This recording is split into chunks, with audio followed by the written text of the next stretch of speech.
गुजरात के एक छोटे से गांव मोतीपुर में रहने वाला आरव एक गरीब किसान का बेटा था। उसके पिता दिन रात खेत में मेहनत करते, लेकिन घर में 2 वक्त की रोटी मुश्किल से बनती। गांव वाले आरव का मजाक उड़ाते थे। अरे, किसान का बेटा बिजनेस करेगा, तेरी औकात खेत तक ही है।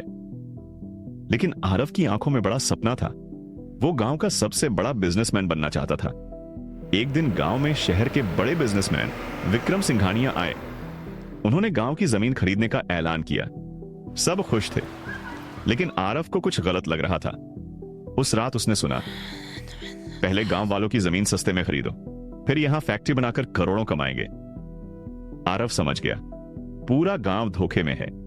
लेकिन जब उसने सबको सच बताने की कोशिश की तो किसी ने उसकी बात नहीं मानी। और तभी उसके पिता ने गुस्से में कहा, सपने देखना बंद कर, गरीब लोग बिजनेस नहीं करते।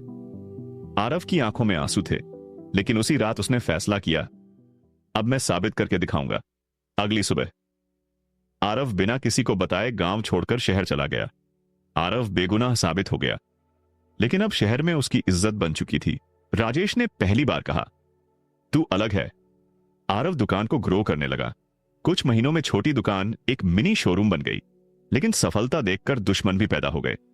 एक राइवल बिजनेसमैन करण मेहता ने राजेश को धमकी दी, उस लड़के को हटाओ वरना बिजनेस खत्म कर दूंगा। राजेश डर गया और अगले दिन उसने आरव को नौकरी से निकाल दिया। आरव टूट चुका था, लेकिन तभी एक लड़की उसकी जिंदगी में आई, रिया कपूर, एक स्मार्ट बिजनेस स्टूडेंट।